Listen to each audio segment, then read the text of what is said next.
Good afternoon, everyone. Thanks once again for your patience. Today's session will be moderated by Mrs. Saroja, Senior Manager Applications, Genotypic Technology. Over to you, Mrs. Saroja. Thank you, Shri Mahalakshmi. For today's session, along with me, I have my colleague, today's speaker, Dr. Gandhimati, Dr. Sudha Rao, co-founder and executive director, Ms. Divya Shetty, application scientist, to answer your technical queries on chat. As a pioneering genomics company, over the last 2 decades, across academia and industry, we have enabled scientists in adoption of advanced technologies in genomics. Our endeavor is to bridge the gap between biology and technology.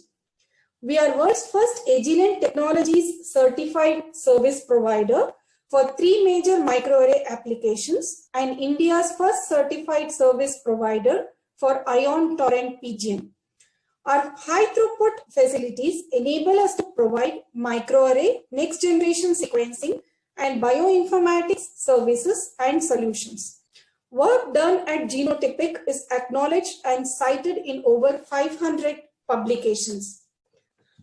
Through our service division, we provide end-to-end genomics solutions from nucleic acid extractions to analysis on microarray, nanopore, and Illumina platforms.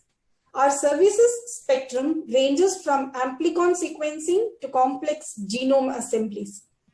Collective expertise in microarray, sequencing, and bioinformatics positions us as one-stop shop genomic solutions provider.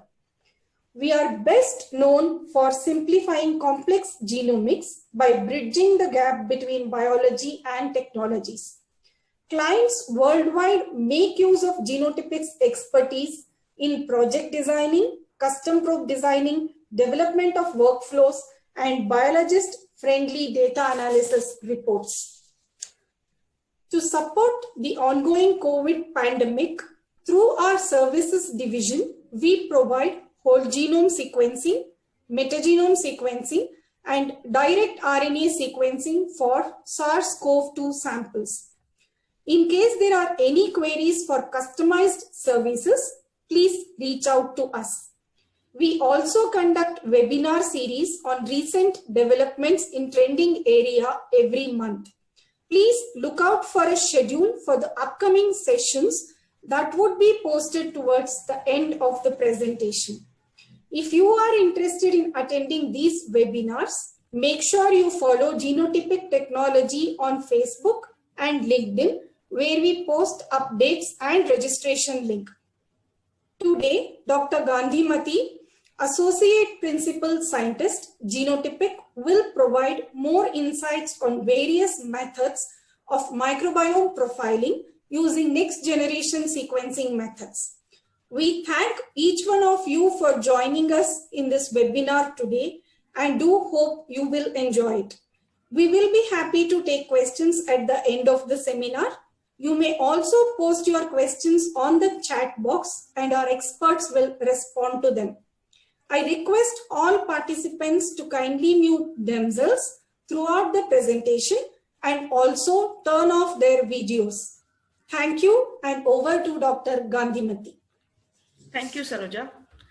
Good afternoon, everyone. So today I'll be talking about next generation sequencing approaches for microbiome profiling. I would also give a brief insight about how metagenomics is useful for the current SARS-CoV-2 research. So let's start with what is metagenome. So as many of you know it, metagenomic study of genomic DNA extracted from samples. These samples are mostly from environment. So the samples are retrieved from the environment. So as we all know that microorganisms are highly abundant on Earth, and we should study how they are associated with the environment, whether they are good for the environment, bad for the environment. All those informations can be obtained from metagenome analysis. And one of the advantage of using metagenome, many of the microorganisms are not easily culturable.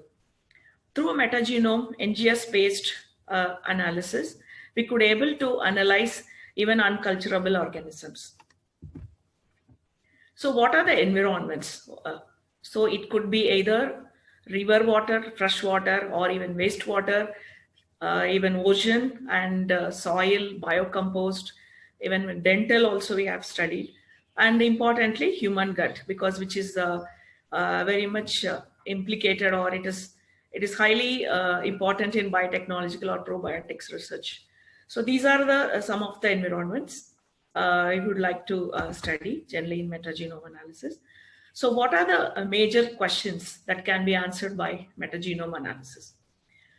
So first, we can understand who is present in the environment. That means it could be a bacteria or fungus, or it could be virus or any other microbe. So who is present there and what they are doing? That means what is their functional role? Are they really helping the environment, or they are spoiling the environment? And is there anything, any other pathways, important pathways they are involved in? So all those informations are possible through metagenome. And further, we could also study between two habitats, well, what are the changes in the species abundance present over there between the habitats? So that can also be studied through comparative metagenomics. So there are two major approaches with respect to NGS analysis. One is 16S RNA sequencing. Second is total microbiome DNA sequencing. So each one has come up with his own insights about the questions. So here, in case of 16S RNA sequencing, we'll get to know what is the species present there, basically identification of species, bacterial species, or it could be but mostly 16S, it's only bacterial species. And if we study ITS region, then that fungal species we could able to identify. And how's their abundance? Are they predominant in a particular environment, or they're less represented in some environment? All those can be done, and a phylogenetic understanding, that means from different, how they are related with each other, that can also be studied. And in case of total microbe DNA sequencing, mainly the question answered is functional aspect of it. So what is the functional inference of the species identified? So what do we expect from each workflow?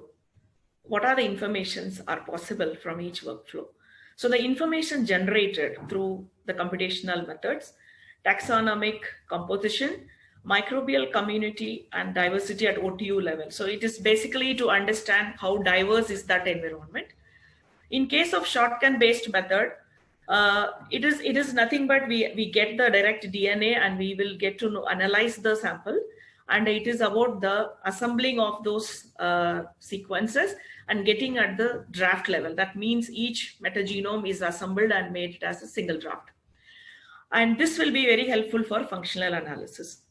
So in their key application, they are very much helpful when we have two habitats to understand, two habitats to compare. It is very helpful, amplicon based method. And functional is also very helpful, but in a different perspective, to understand pathways and other important gene discoveries.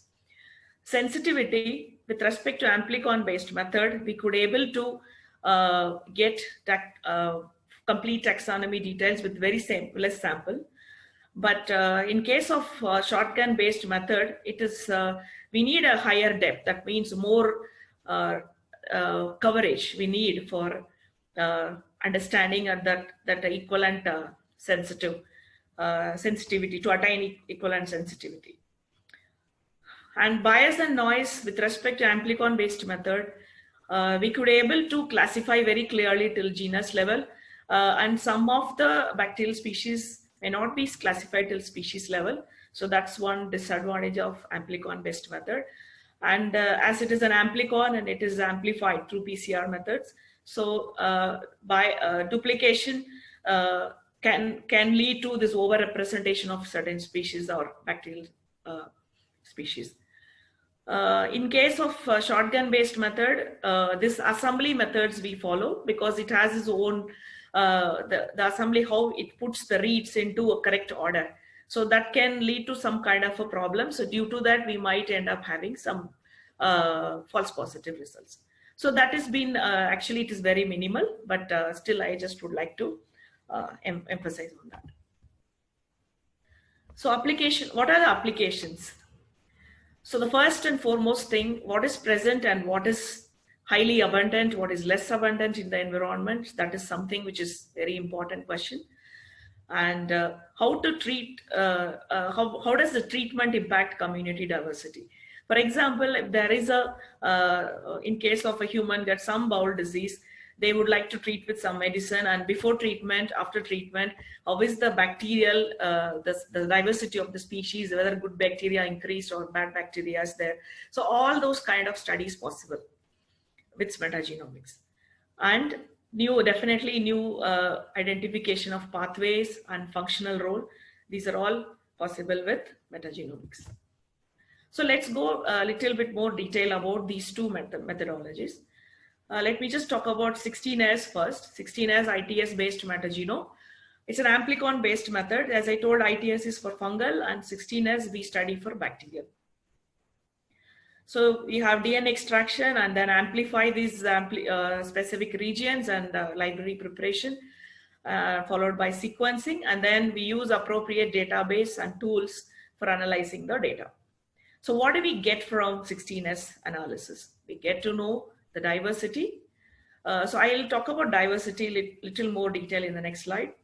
And we'll also get to know their absolute count, relative count, all those information. And I've also given this requirements of the coverage for each platform.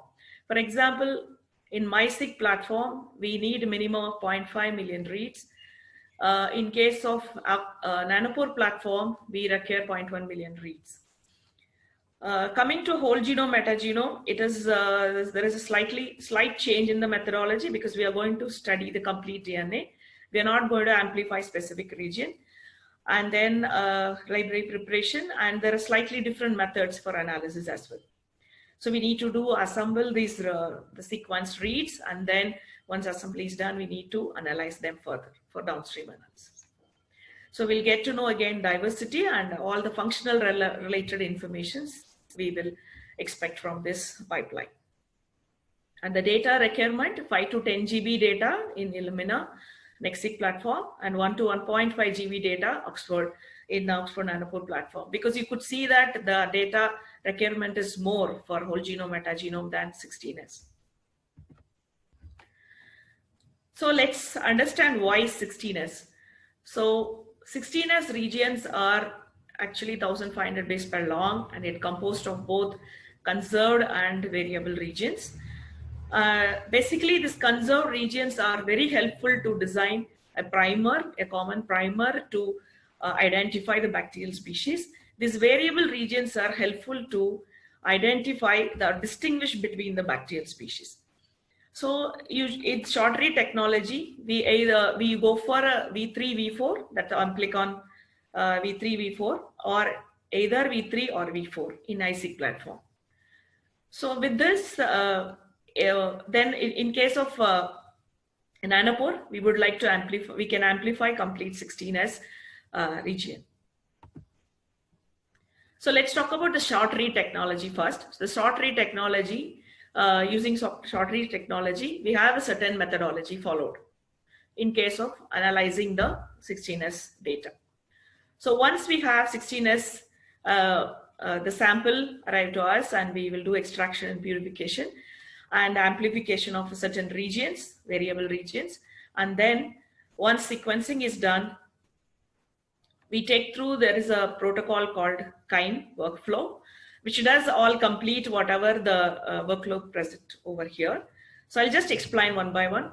So the taxonomic classification is done using a similar kind of a certain homology search methods to identify or to assign to a particular taxa. For this, the backend database should be very much robust. It should be a specific databases designed for bacterial species. So in this 16S, we either use Silva or Green Gene database. Silva is most updated, and Green Gene has a unique way of assigning it as called OTUs. But for certain reasons, Green Gene is also preferred because certain pipelines depend on Green Gene database, and Silva is the most recent one. So it depends on the question. We can choose any one database. And we can also identify the relative abundance between the samples. And when the reads are having a homology to against a particular species, and there when more than one sequences are found with the same homology, they are all put together, clustered under one OTU. So the OTU is nothing but operational taxonomic unit, which is called OTU 1, 2, 3, right? That it is written here. So each one is one operational taxonomic unit, which is defined by some code. So it is nothing but it's a defined from phylum to species level information for a particular sequence. So once that taxonomy informations are retrieved, then we can do functional analysis with 16S using certain tools called PyCrest and DAX4Fun. So you would be thinking, what is functional analysis in 16S Amplicon? So here the functional analysis is done based on existing information related to the bacterial species. That means each bacteria, it has some specific function. Based on that, the functions are inferred. So in 16S, functions are inferred, not identified. So once the functions are inferred, then we can think of some kind of a representation of how to put this abundant to the most abundant, less abundant, and the functional wise as well. So these are some of the tools for 16S pipeline. MGRAST is a web server, so it is available online. And KIME is a tool which is very robust, and we have been using it for 16S. Currently, KIME 2 is also available, which has a different, little bit different way of analyzing it, but the concept wise they are same. And Megan is another tool, and for epitomy and centrifuge are used for analyzing nanopore based 16S analysis. And as I mentioned, these are the main databases we use for bacteria. So there is one important term in metagenome analysis called rarefaction curve. So why we have to do this rarefaction curve? So this is one of the preliminary analysis we do when we have to analyze a metagenome samples. So this is basically to ensure whether the sampling or the sequencing depth, what we have done, is sufficient or not. So this will, if you see this in the plot, after some time, the curve is being plateau, and you will see the species count is not changing much. That means all the possible species are identified, and that's why the curve is saturated. So this is one of the important preliminary study we do to make sure the sufficient sampling is done for the sample. And another important thing is diversity analysis. So as we know that in environmental sample, it is important to study how diverse the sample is, and with respect to different habitats, how diverse they are. So alpha diversity is something which talks about, or which identifies what is present in the sample, how diverse they are. Beta diversity is another kind of a term which is used to compare two different samples and identify how they are similar, I mean, in the sense how the samples are similar or different. And gamma is, you can see from the image that gamma is the total microbiome content. So this is something which is really useful in terms of comparing and also to understand the species richness and evenness present in the sample. So this is one of the representation about the species level information. So it can be drawn in a phylogenetic manner, and we could see this, how they are grouped. The similar species are grouped, and we could also see it in a comparative, in a heat map kind of a representations to see that which is abundant, which bacteria is abundant in what sample. So there are some other representations called chronochart and PCOA plot. Chronochart is something, it is a very interactive plot from phylum to species level. We can easily identify and understand how the species are classified. And PCOA plot to define or describe about the group clustering. If it is a control group of some samples and you have treatment and you want to see their species what to say, the potential present in that each particular sample. How is their content, microbiome content in those control samples. So based on that, the clustering is done using PCO plot. And this is one more example of studying the fungal genome. And there are different representations like comparative bar plot to show that you could see this orange color one, which is highly, how they are differently present across samples. And this is a rarefaction plot, and there are some heat maps. So there are different way of representing it, but the main objective is to understand the diversity within the sample and also how predominantly a particular species is present. So at Genotypic Technology, we have handled almost all types of environment samples. I'll give you a few case studies. We have handled a dental metagenome project where 71 case and control groups are taken and studied V3 region. This was basically studied to understand the causative agent for dental caries. And then second case study is on a scalp swab. So this was done to identify, if there is a treatment and some kind of a product, if you want to use it, and if you have to study the species, the impact of the product. Okay, so for that, bacteria and fungal regions were studied. And the third case study on colonic disease control and treated groups were studied to understand how is the impact of the treatment. And fourth case study on environmental sample. In fact, this was really interesting because at different time points, the samples were collected from soil, and the soil was polluted with petroleum, and they wanted, basically, it was studied to understand, is there any petroleum degrading bacteria, right? And 6 months and different time points, how is their abundance? Is it getting increased or decreased? And all those informations were studied in this case study. And Ganga cleaning project, at different places, 6 different places, we have collected the sample and we have monitored to understand the pollution from the course of the river. The 6th case study is Sedu Samudram project. So this was studied from ocean water samples to understand what is the impact of this flora present in ocean. So that was one of the important, interesting project we did. So these are some of the case studies. I'm showing it here. So next is, I think you all would have seen about this, some of the other places you have seen this lake, right?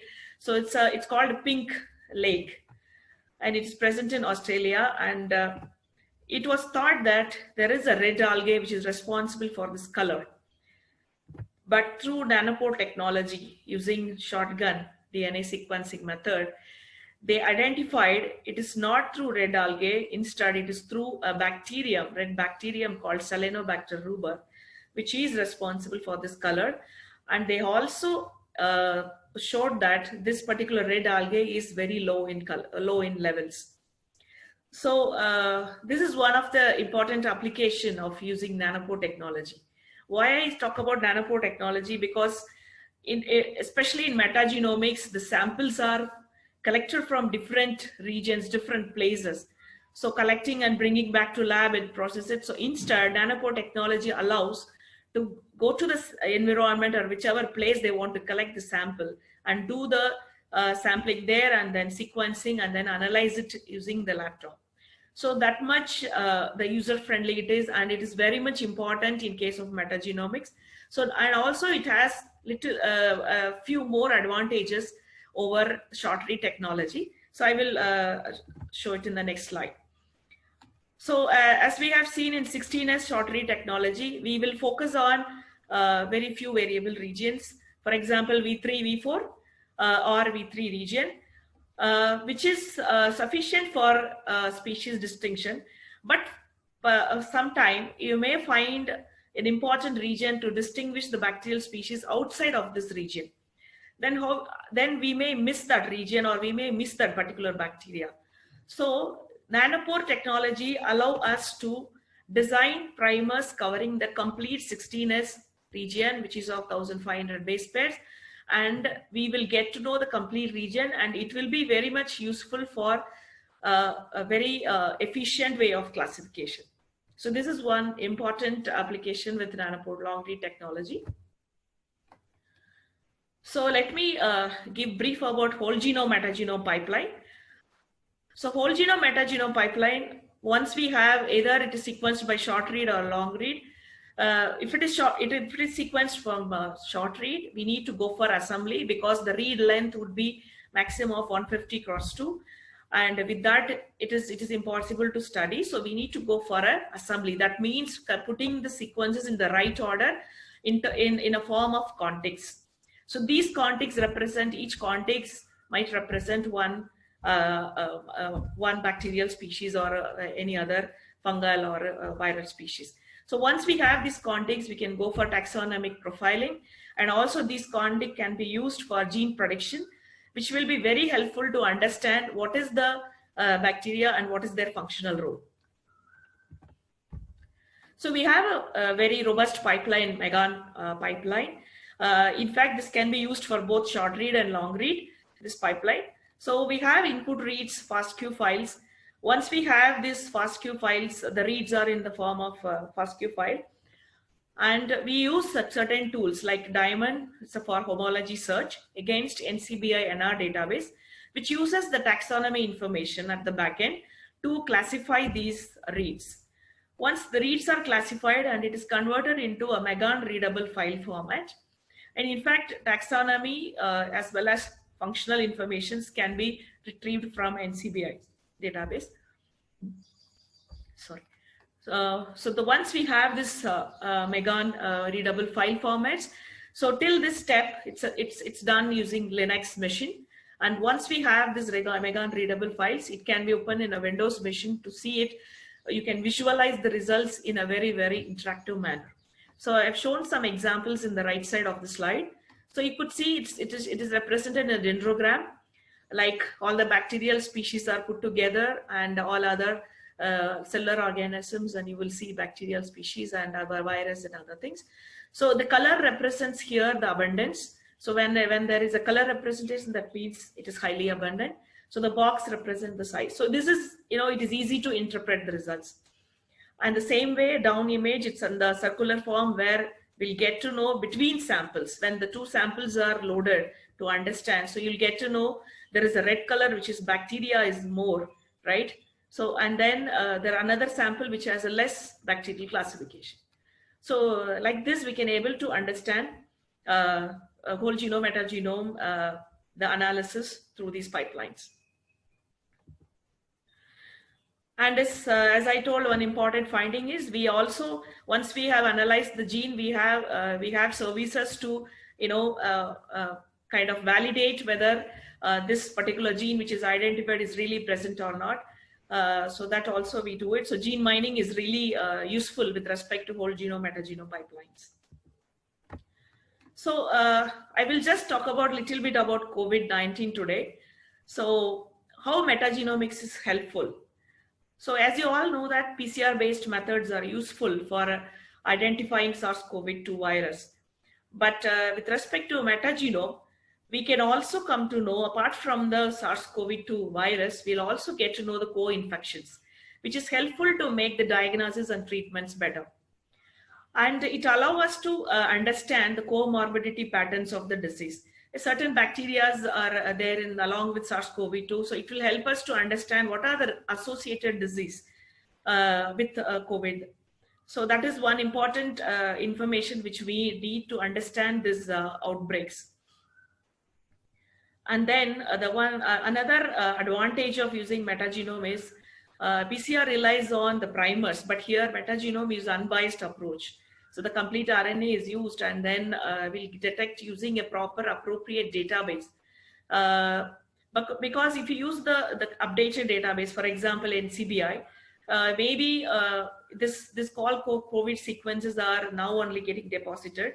So if you use the current database, we'll get to know better classification and better understanding whether what is the SARS-CoV, which has the more homology with what is the present sequence, and also other bacterial species. So the right appropriate databases with whole genome metagenome pipeline, it is definitely feasible to understand the co-infections with respect to SARS-CoV infection. So I'm just giving you a brief of what has been done in the field, what people are like, certain investigations have been done. So in fact, when it was first observed in Wuhan, and they have done metagenome study to identify it is more closely related to the novel coronavirus. That means SARS, it is more closely related to the SARS. So that was kind of concluded by metagenome study.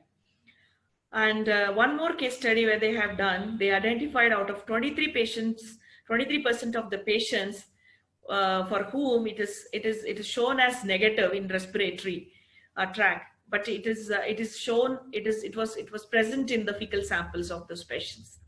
So this is also something it is important, because when people can think that okay, they are negative, so but still it is present in the fecal sample, so it'll help us to have better precautions in terms of so that the spread will be reduced. And also SARS-CoV-2 RNA was detected in fecal samples of asymptomatic individuals. And there is another study to show that the SARS-CoV-2 infectivity is observed with high abundance of other bacterial species. So these are all called opportunistic bacterial species. That means they are all colonizing bacteria or bacteria which are involved in the other related diseases. So this is one important information, because we can plan a therapeutic approach in a better manner to nullify these bad bacteria, and they are associated with SARS-CoV-2. So treatment will be better. So this is something we should this is the take home message, that metagenome is really helpful for the current research. And if any one of us are like thinking in all kinds of domains, we are interested in studying the SARS-CoV-2 from all the aspects. So this is one of the aspects we should think about it. So with this, I would like to end my talk, and I would like to thank you all for listening to my talk. I'm happy to take the questions.